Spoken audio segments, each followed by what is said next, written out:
Bueno, la clase anterior estábamos viendo, habíamos iniciado el módulo de recursos humanos, habíamos hablado del tema de reclutamiento y selección y habíamos visto, habíamos finalizado comentando algunos tipos de test que se aplicaban, ¿ya? Habíamos hablado del test DISC principalmente, y habíamos también comentado que existen otros como el test de Rorschach, que es este test de las manchas, el test del hombre bajo la lluvia, y había otras pruebas psicométricas que son de como el de las preguntas de buscar relaciones y cosas por el estilo.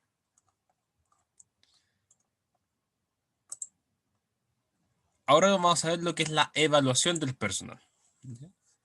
Eh, en la evaluación del personal se deben tener criterios de evaluación. Primero, como dice aquí el PowerPoint, dice, se debe medir el desempeño mostrado para alcanzar las metas y desarrollar los planes que requiera la persona, ¿ya? Así como el desempeño de las funciones gerenciales. El desempeño para alcanzar metas, ¿qué es lo que se entiende? Es quizás los mejores criterios de desempeño gerencial se relacionen con la capacidad de establecer metas, vale decir, objetivos cuantificables preestablecidos. ¿Ya? O sea, si yo voy a medir el desempeño de una persona, de un trabajador, tengo que tener previamente definido y claro cuáles son los objetivos, qué es lo que yo le voy a pedir a esa persona, ¿ya? ¿Cuál va a ser la vara por la cual se le va a medir? ¿Ya? El desempeño administrado abajo dice, es el principal propósito por el que se contratará a un gerente, y esto, bueno, dice gerente, se me olvida cambiarlo, esto en verdad aplica a todos los trabajadores, y frente al cual se le debe medir es su desempeño como trabajador de la organización. El esquema para poder realizar esta evaluación es lo que estamos viendo aquí. Insumo, establecer los objetivos cuantificables por los cuales nosotros vamos a medir a esta persona, ¿ya? Una suerte de indicadores, ¿ya? Vamos a evaluar vamos a ver vamos a evaluar su desempeño real y en base a esto vamos a obtener resultados, ¿ya? Y en base a esos resultados nosotros vamos a establecer cuáles van a ser las acciones correctivas para poder modificar el desempeño. O sea, si una persona no sé, genera un indicador en un rango de 0 a 100 obtiene un 50 o un 70%, ver qué es lo que está fallando esa persona para que alcance el máximo, ¿ya? En esa brecha pueden ser temas de gestión interna de la misma persona, o sea, que está realizando mal su trabajo, ¿ya? Pero esa mala realización del trabajo, ¿a qué se debe? ¿Se debe a una simple desorganización de él o de ella? ¿O esa persona carece de las herramientas para poder realizar de forma adecuada su trabajo? Y en caso de ser ese el resultado, deberíamos ver si se requiere o no realizar una capacitación. Si esa persona debe o no someterse a una capacitación para adquirir las herramientas que le están impidiendo obtener un desempeño mayor, ¿ya? Y acercarse al ideal establecido previamente.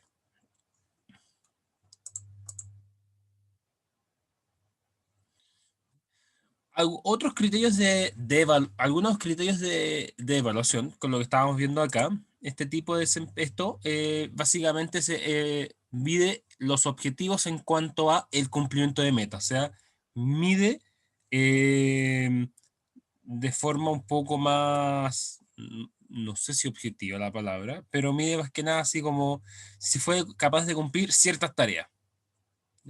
Aunque el hecho en el mundo laboral, el cumplimiento de tareas, ¿ya?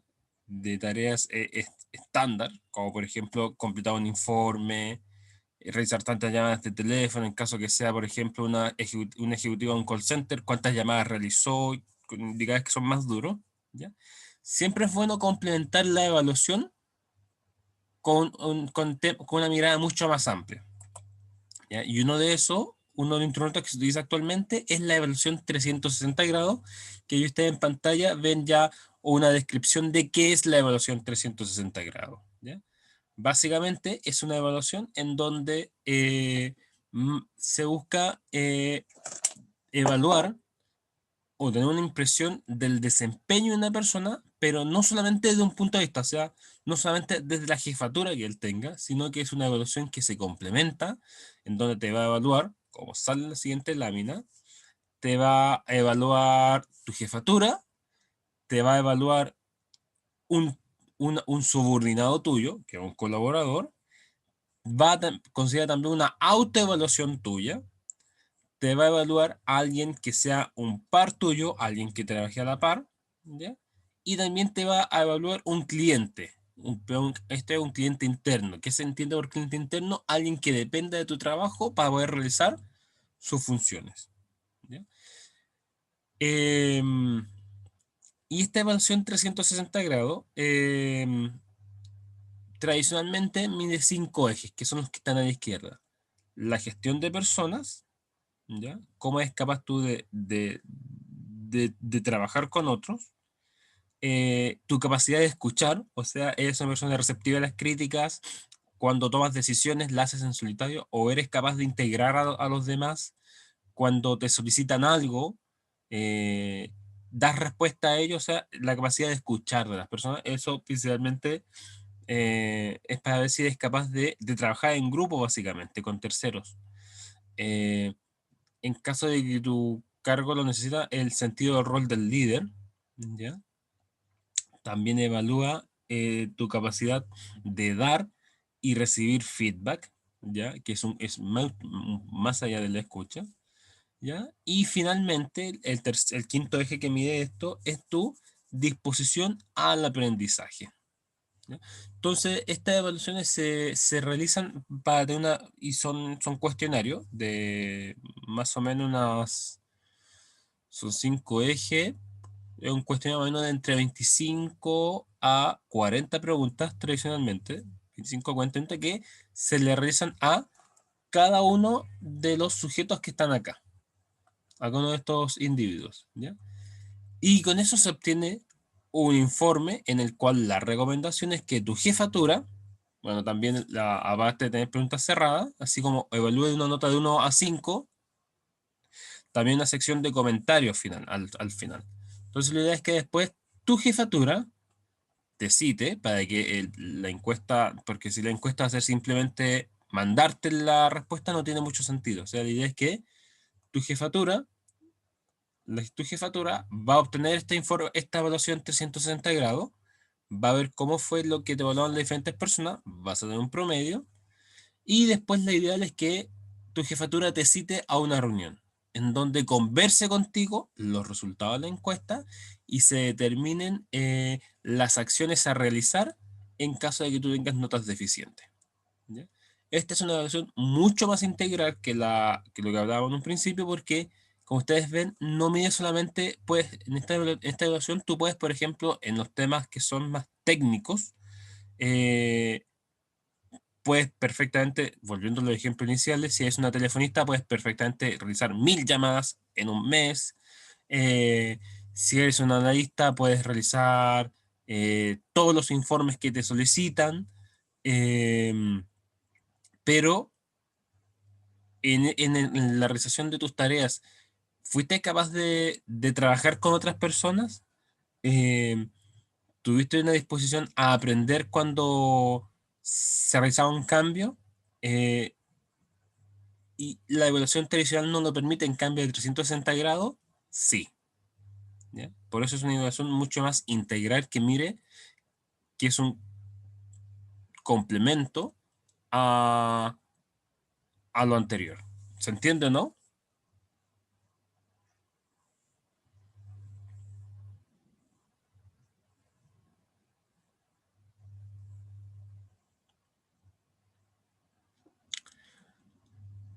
Ahora, la evaluación 360 grados es... hay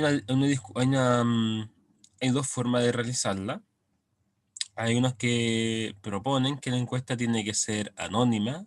¿Qué significa que sea anónima? Que el evaluado, la persona que está siendo evaluada, no sabe quién es su cliente, su par y su colaborador. Sabe solamente quién es su jefe, por obvias razones, pero quién es su cliente, qué par y qué colaborador lo evaluó, lo desconoce. hay hay otros que dicen no, que no hay problema, que esto debe ser un proceso de retroalimentación abierto y que por ende todos los participantes deben ser públicos. Yo considero que en este caso depende de la cultura de la organización.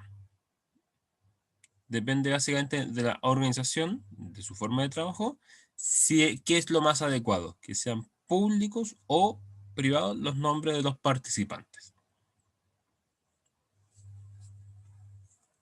Bueno, también lo otro estaba hablando de que en base a la otra evaluación o esta, se van a identificar brechas, ¿ya? Se van a determinar qué cosas el colaborador, el trabajador, no está, si está teniendo problemas, no está obteniendo una buena evaluación en determinados ítems, eh, hay que hacer un estudio sobre cuál puede ser el problema, ¿ya? Y indistinta de cuál puede ser la causa, porque por ejemplo, si tiene una falencia en escuchar, eso puede ser susceptible a capacitación. Existen por ejemplo, existen, por ejemplo, coach que hacen sesiones de coaching en donde se trabajan muchos de los aspectos como de escucha, gestión del rol del sentido de rol del líder y de recibir feedback, ¿ya? Y en cambio, si son temas más técnicos, por ejemplo, capacitación en el uso de Excel, un programa determinado, también se pueden realizar capacitaciones, que es el siguiente tema. Cuando yo realizo, las capacitaciones pueden ser de dos estilos. Una es capacitarte en el puesto de trabajo mismo, ¿ya? Que aquí se mencionan algunas formas como de realizar esta capacitación en el puesto, ¿ya? Una forma es la rotación de puestos. ¿Qué significa la rotación de puestos? De que tú te desempeñes en más de un puesto en la organización, ¿ya? Con lo cual, tú vas aprendiendo los diferentes aspectos de la organización. Lo otro es que alguien te vaya a asistir a tu puesto de trabajo y te empieza a explicar, ¿ya? Y lo otro son comité y consejos directivos, no son múltiples, y asesoramiento y orientación de alguien que debe ser que te actúe de coach. También existe en estas capacitaciones internas y externas, están los programas de conferencia y congresos, programas que emiten instituciones de educación externas, como las universidades. Por ejemplo, nuestra misma universidad ofrece muchos diplomados de capacitación, magíster, si es que tiene algo mucho más extenso, ¿ya? Y también tenemos, por ejemplo, en la misma universidad, el área de capacitación en donde se ofrecen cursos específicos. También, y también existen entidades externas, como lo son, por ejemplo, la SOTEC, que son organismos técnicos de capacitación que realizan capacitaciones tanto dentro como fuera de la empresa, ¿ya? La OTEC son organismos que realizan cursos que pueden ser abiertos o cerrados. Un curso abierto significa que yo en una oficina, en un lugar X, externo a la empresa, dictan un curso en lo cual tú puedes inscribir a tus trabajadores para que vayan y se capaciten. Y como es una capacitación abierta, van a haber también personas de otras empresas. Otra modalidad es la capacitación son los cursos cerrados, en donde la OTEC dicta un curso solamente para ti, ¿ya? Solamente para los miembros de tu organización. Y es el lugar donde se dicten esos cursos pueden ser en dependencias de la OTEC, en dependencias de la empresa o en un tercer lugar, como por ejemplo puede ser un salón de eventos, un hotel, entre otros, ¿ya? En Chile existe un incentivo a que las empresas realicen capacitación a sus trabajadores, ¿ya? Hay una ley en Chile que habla de que tú puedes destinar un monto de la remuneración del total de remuneración que tú pagas al año a tus trabajadores, tú un porcentaje lo puedes destinar a capacitación y más tarde rebajarlo de impuestos. ¿Ya? Entonces, básicamente lo que dice el Estado es, si tú capacitas a tus trabajadores, el dinero que tú gastaste en capacitarlos, el Estado te lo devuelve rebajándote el pago de impuestos. Es un incentivo que existe en Chile. También, otras cosas, también la OTEC también ofrecen también cursos que son de autoaprendizaje, en donde básicamente te entregan libros o un curso, una plataforma de internet, en donde tú mismo vas, son cursos autoinstruccionales en donde tú vas leyendo y vas respondiéndote tú mismo el avance.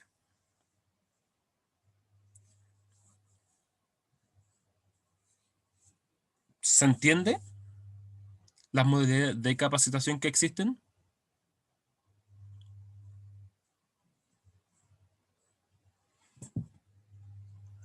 Sí, profe, sí, se entiende. Ya. Luego, las evaluaciones. Cuando yo realizo capacitaciones también es importante medir cuál fue la efectividad de la misma. O sea, eh, una vez que finalizó la capacitación, al tiempo después, se cumplió el objetivo de que la persona adquiriese las herramientas que necesitaba para aumentar su... Porque si yo capacito a alguien, es básicamente para que esa persona aumente su desempeño, o sea, mejore los niveles de las versiones previas. Entonces, yo tengo que medir la efectividad de la capacitación. ¿Ya? Se puede medir, por ejemplo, en la persona aumentó los conocimientos de los cuales disponía, desarrolló actitudes que conduzcan a una buena administración, adquirió habilidades, tuvo una mejora en el desempeño de su trabajo, logró cumplir los objetivos de la empresa. ¿Ya? Esto de la efectividad de las capacitaciones es algo que incluso a nivel de gobierno, se está buscando introducir en las capacitaciones que se realizan mediante franquicia Sense, que es lo que les decía esto de la rebaja de impuestos. Eh, es algo que se está discutiendo cómo se puede garantizar de que, por ejemplo, las empresas, cuando contraten capacitaciones a sus trabajadores y que eso después, ese monto después lo rebajen de impuestos, que ese dinero que básicamente gastó el fisco, porque al ser el fisco lo que hace es rebajarte impuestos, o sea, el fisco deja de recibir ese dinero. Entonces se podría decir que la capacitación finalmente la financió el Estado. Entonces el Estado lo que quiere ver es que las empresas cuando realicen capacitaciones sean capacitaciones que sean efectivas, o sea, que el trabajador realmente fue sometido a una capacitación que valió la pena y que no sean capacitaciones basura en donde la persona no aprende nada o que el curso no sirvió de nada. Ahora, eso está un poco en discusión porque en el tema de Sense ofrece dos formas de cursos de capacitación. Ofrece cursos de capacitación abierto y gratuito, que ustedes los invito a todo esto, a que ustedes ingresen a sense.cl y en Sense ustedes pueden ver una variedad de cursos, una gran cantidad de cursos gratuitos que pueden realizar. Yo hace poco realicé un curso, por ejemplo, de Big Data. ¿Ya? También hay cursos de su misma especie, hay cursos desde Big Data, inteligencia artificial, cursos de Excel, a cursos de gastronomía y cosas por el estilo. Eh, y del área de ustedes de bioquímica también hay, para que ustedes vean y aprovechen esos cursos gratuitos que financia el Estado. Eh, en el caso de la empresa está un poco complejo porque ¿cómo evalúas tu efectividad? O sea, ¿cómo el Estado se mete a evaluar dentro de las mismas empresas? Sería un poco complejo. Eh, es más fácil, sí, evaluar a lo externo. Por ejemplo, hay cursos que son como, por ejemplo, Sense Crece, creo que así se llama el programa, que son personas que no tienen vinculación con una empresa y que realizan cursos como estos gratuitos que les mencionaba yo recién, o cursos en donde tiene que haber un leve copago. y el Estado estaba estableciendo la opción de ver si la persona, si está cesante, si después de realizar el curso logró o no conseguir un trabajo. Son formas que se están buscando. Es complejo, pero se está buscando también evaluar la efectividad de los cursos que ofrece Sense, ya sea que ofrece Sense mismo hacia cualquier persona o cursos que utilizan la franquicia Sense por parte de la empresa. Ahora, es importante que si yo voy a evaluar capacitaciones, eh, y estábamos viendo que pueden existir brechas en las personas, yo lo primero que tengo que tener es claro de que antes también esa necesidad de las personas de capacitar, la capacitación puede surgir desde un punto de vista de la persona tuvo un problema en sus evaluaciones y de ahí se llegó a la conclusión, o como habíamos dicho anteriormente, cuando yo voy a realizar el proceso de reclutamiento y selección, o de reclutamiento y selección de un cargo, yo tengo que tener claro cuáles son las necesidades o los requisitos que debe cubrir un participante para desempeñar su trabajo. Y uno de los elementos básicos que una organización debe tener es el descriptor de cargo, que es más o menos lo que estamos viendo en pantalla. En el descriptor de cargo tiene que figurar el nombre del cargo, analista en datos, em,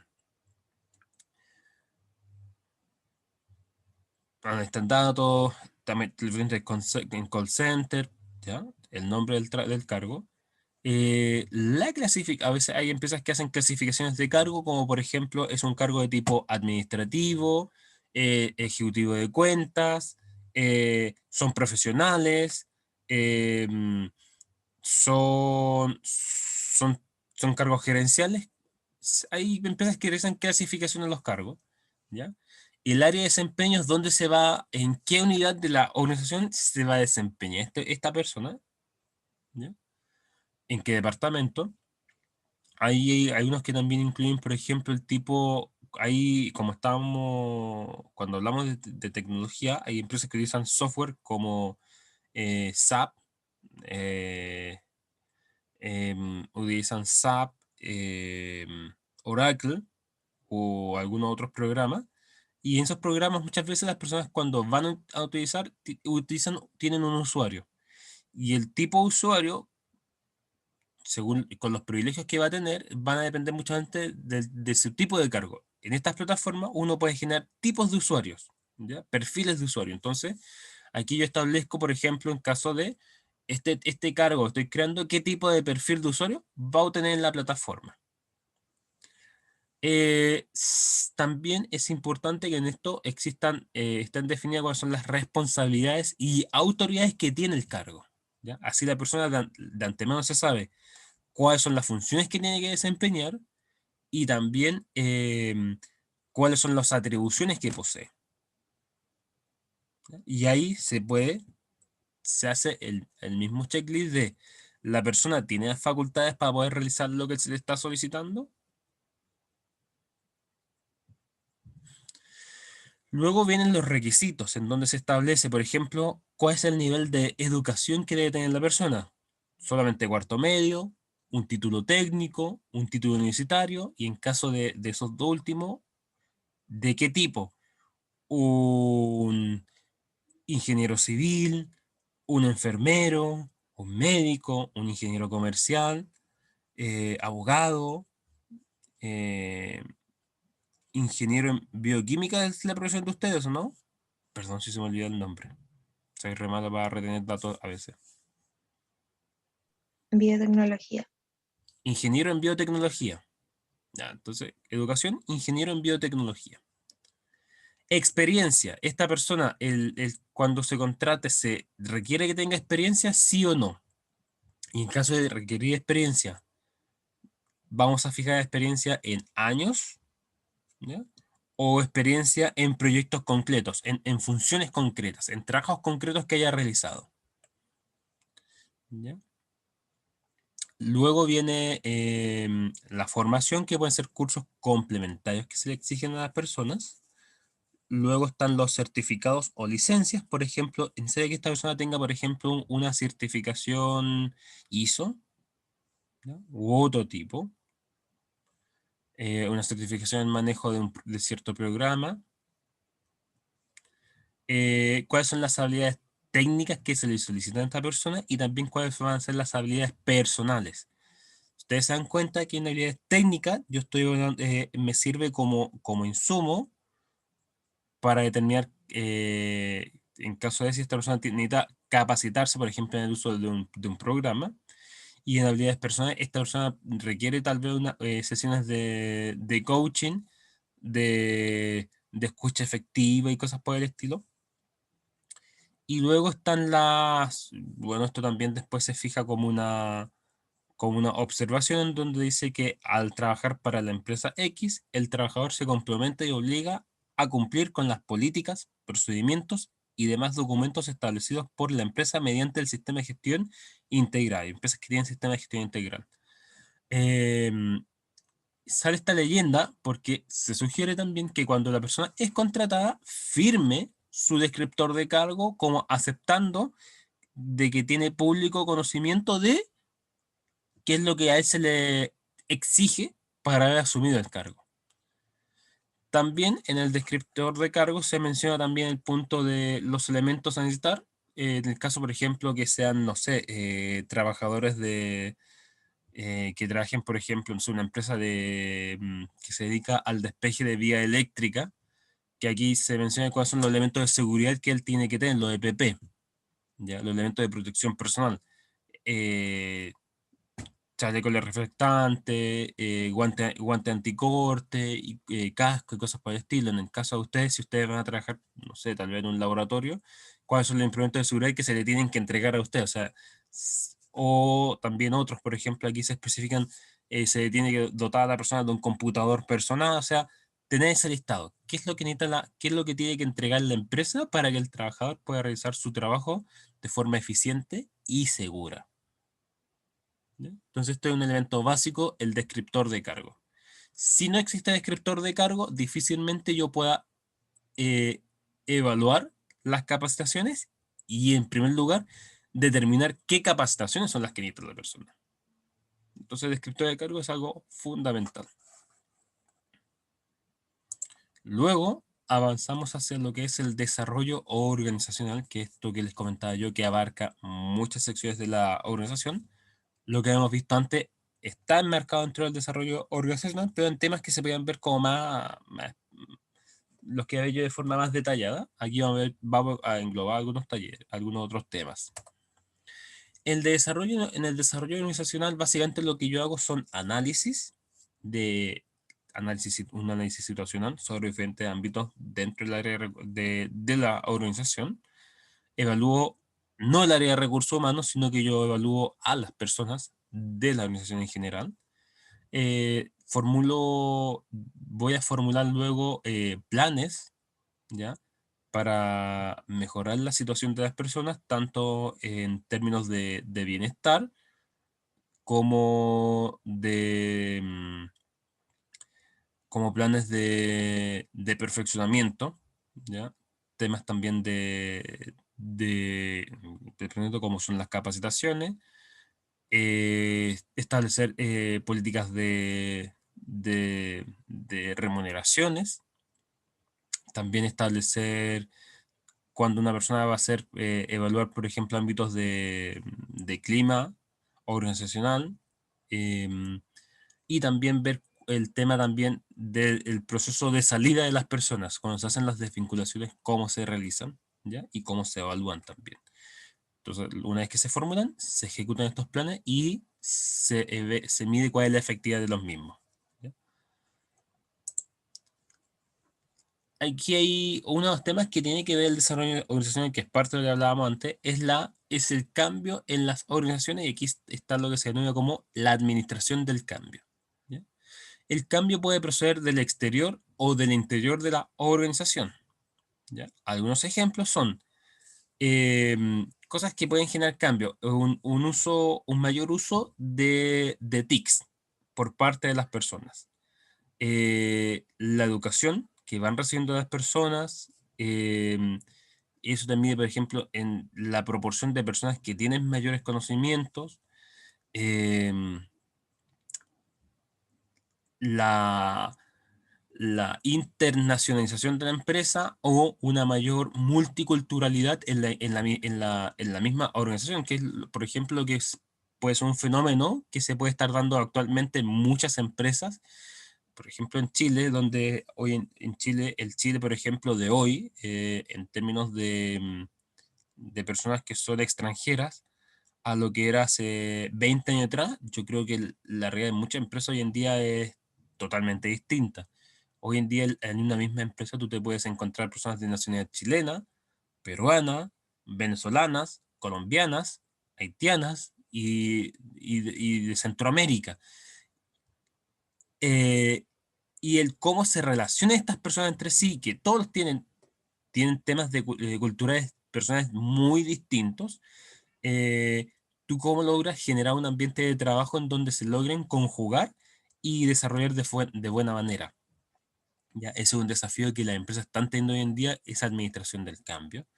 Lo otro pueden ser administrar el cambio, como se decía antes, la incorporación de nuevas tecnologías o eh, incorporar nuevas tecnologías o realizar cambios en la forma de realizar ciertos procedimientos. Cuando se genera un cambio, el ser humano de por sí, ¿ya? Es un individuo que le gusta siempre la estabilidad. El ser humano no es un individuo que sea proclive al cambio, ¿ya? Y por lo tanto, y eso es un tema más por naturaleza, siempre se va, cuando se empiezan a generar cambios, van a haber resistencia. Eh, Hay algunos motivos que se mencionan allí, que muchas veces puede ser el temor a lo desconocido, eh, el no conocer el motivo del cambio, de por qué se están realizando las cosas. Eh, y también la percepción de que el cambio puede ocasionar una reducción de los beneficios o una pérdida de poder. Ejemplos clásicos de resistencia al cambio, cuando una organización que es lo que yo más me evalúo y sigo, cuando en una organización, por ejemplo, se realiza la implementación de una nueva tecnología, las personas siempre son como bastante resistentes a aceptar las nuevas tecnologías porque, una, existe el temor de que como va a un mayor nivel de automatización, una nueva tecnología, eso puede significar en pérdida de trabajo. O sea, no, si implementan esto, a mí me pueden despedir porque mi trabajo puede ser sustituido por una máquina. Una primera resistencia. La segunda resistencia puede ser de no, yo no sé utilizar esta tecnología y como no la sé utilizar, las personas como que se cierran y no la usan de buena manera. Las personas cuando sienten que no pueden utilizar una nueva tecnología se pueden sentir amenazadas en su puesto de trabajo de que las pueden despedir porque no logran adaptarse. O también se puede dar el caso de que la organización al tiempo después, cuando quiere evaluar los resultados de la implementación de su tecnología, vea que la inversión fue más que nada un gasto porque no generó los réditos esperados, pero esos réditos no conseguidos pueden ser perfectamente porque él no se capacitó al personal. Entonces, de ahí viene esto que se hablaba acá. Eh, cuando se realicen cambios en una organización, sean tecnológicos o de otro estilo, yo siempre tengo que sociabilizar los cambios, decirle a las personas por qué estamos realizando este cambio, por qué se está tomando esta decisión, explicarles cómo a ellos les va a favorecer, ¿ya? Siempre explicarles que estos cambios siempre son para mejor, nunca son para peor. Y en caso de que existan problemas en el uso de adaptación al cambio que está proponiendo, como por ejemplo el uso de un programa, eh, el área de desarrollo social debe ser capaz de establecer los planes de capacitación o de inducción para el uso de esta nueva situación, ¿ya? Para que las personas se sumen al cambio y no se resistan. Porque cuando en una organización hay una resistencia al cambio, se generan problemas. Y esos problemas se terminan repercutiendo eh, en la reducción del desempeño y beneficios de la organización.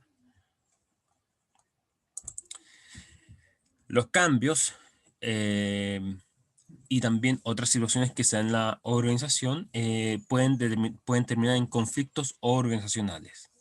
Lo que dice aquí es que el conflicto es parte de la vida organizacional y puede ocurrir en un individuo, entre individuo y un grupo o entre grupos. Si bien casi siempre el conflicto se percibe como disfuncional, también puede ser benéfico porque hace que un problema se presente de diferentes perspectivas y con mayor profundidad. Y por lo tanto, es más fácil, al momento de analizar este problema que está surgiendo, uno puede tener mayores insumos de cuáles pueden ser sus causales y por lo tanto la solución que se va a determinar puede ser, puede ser mucho mejor porque se va a tener mayores insumos. ¿Ya? Hay que ser capaces de determinar cuáles son las fuentes. Las fuentes del conflicto pueden ser múltiples. ¿Ya? Y el manejo del conflicto, como dice ahí, el conflicto puede manejarse de diferentes maneras, algunas enfocándose en las relaciones interpersonales y otras en los cambios estructurales. ¿Ya? El conflicto en las organizaciones pueden influir en lo que se denomina el clima organizacional. El clima organizacional es básicamente cuál es el clima organizacional es básicamente cómo se desarrolla la percepción del estado de ánimo de las personas en las organizaciones. Si ustedes, por ejemplo, entran a un lugar, es como que se sienten, entran y se sienten como incómodos, que están como, hay un mal ambiente. Eso se podría básicamente decir, aquí uno podría a primero decir, aquí hay el clima organizacional está malo. ¿Ya? Igual que el clima del día a día, de si cuando uno ve que está todo lloviendo, que está como mal, en general uno dice, uy, hay mal clima. En las empresas es lo mismo. ¿Ya? Y yo no sé, ustedes cuando han tenido cursos, ¿ya? Cuando eran presenciales, no sé si algunos de ustedes cuando entraban a un curso decían, uy, como que el ambiente es tenso, o como curso en general tenían muy buenas relaciones entre todos. Ya, esos son signos también de de clima, ¿ya? El clima organizacional se genera, no en una empresa, se genera cuando hay grupos de personas, relaciones. Y eso puede ser en una empresa como en un curso de clase. También otro factor que quiero mencionar, ya que hablé de clima organizacional, hay algo también que se conoce como la cultura organizacional, que es algo que no está en ninguna diapositiva. La cultura organizacional está constituida por los rituales que existen en una organización. La cultura organizacional es básicamente, son normas muchas veces que no están explícitas, son cosas que se van construyendo entre los miembros de la organización en la relación con sus pares y en la realización de su trabajo. La cultura organizacional es algo que va pasando, va construyéndose a lo largo del tiempo. Y a veces, por ejemplo, la inclusión de nuevas personas o de cambios de rituales pueden afectar esta cultura o organización, y cuando se cambia la cultura de forma muy brusca, puede repercutir en un deterioro del clima. Bueno, si existe un deterioro del clima, aquí se propone algo que es como la felicidad y el desarrollo de ambientes de trabajo saludables. Y para esto se propone el modelo PERMA, en donde básicamente se propone la creación de emociones positivas, en donde se establece básicamente, son felices quienes viven su vida en emociones que abren posibilidades, abren posibilidades. ¿Ya? Y esto está enlosada. La es trabajar en las personas el compromiso y el involucramiento en lo que hacen, o sea, despertar la pasión, que ellos se apasionen por lo que están haciendo. Dice aquí, conjunto de intereses y focos con los que me comprometo y que orientan mi actuar.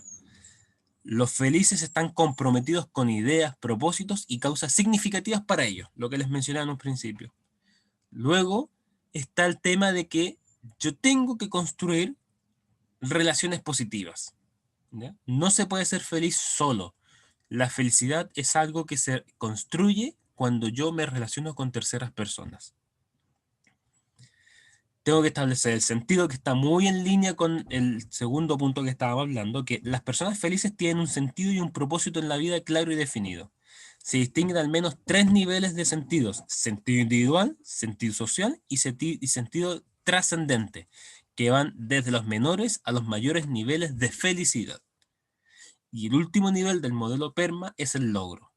La felicidad se revela en la acción concreta y en el logro de objetivos. Es decir, si bien la felicidad requiere momentos de silencio y reflexión personal, alejados del mundo, también requiere acciones concretas y resultados en el mundo mismo.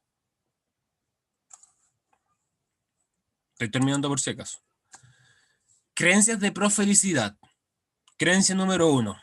La felicidad es un estado interior potencial que está esperando a ser activado. Y eso se mide como el reconocimiento. O sea, yo espero que me reconozcan. Y cuando me reconozcan, voy a ser feliz. Segunda creencia. La felicidad es una forma de mirar y habitar el mundo. La felicidad está en mis ojos, en mi manera de pensar e interpretar la existencia, la gratitud. Creencia 3. La felicidad está en el presente, en los pasos de mi camino. No existe el camino y la felicidad. La felicidad es el camino.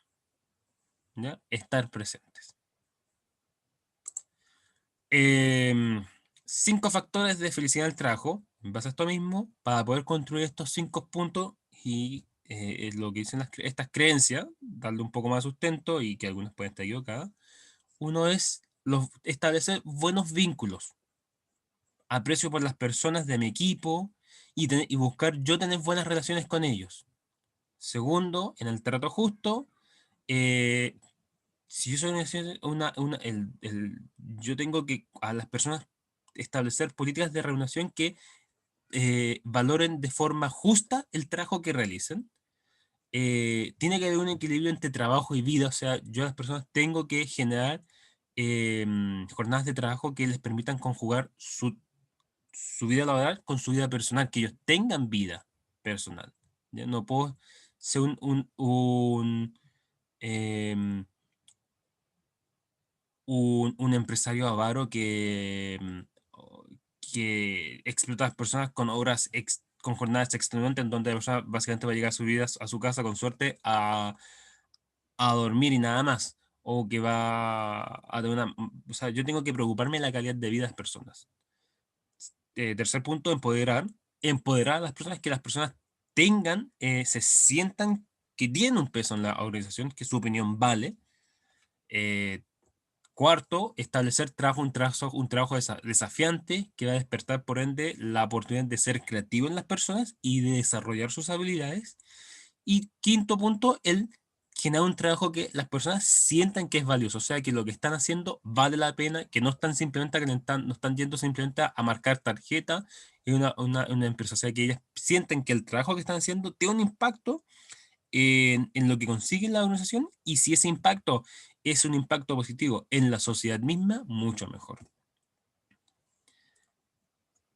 Estas son las 5 reglas que se establecen para poder tener ambientes de trabajo felices y saludables.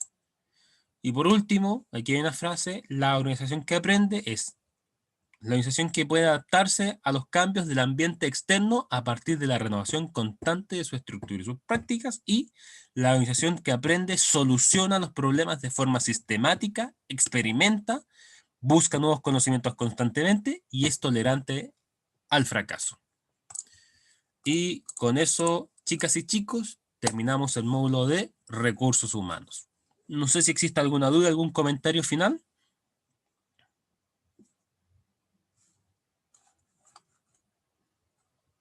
¿No? No, quedó todo claro, según yo. Ya. No, pues está bien. Bien. Acuérdense, este fin de semana vence la entrega del trabajo y el día martes va a iniciar con otro módulo, pero también les voy a dejar encargado un pequeño trabajo, el control número 2. ¿Ya? Para que estén ahí están atentos, pero no va a ser nada traumático, por si acaso. Así que eso, nos vemos la próxima semana. Que estén muy bien. Chao, chao. Chao, chao, profe, muchas Chao. gracias. Profe. Chao, profe.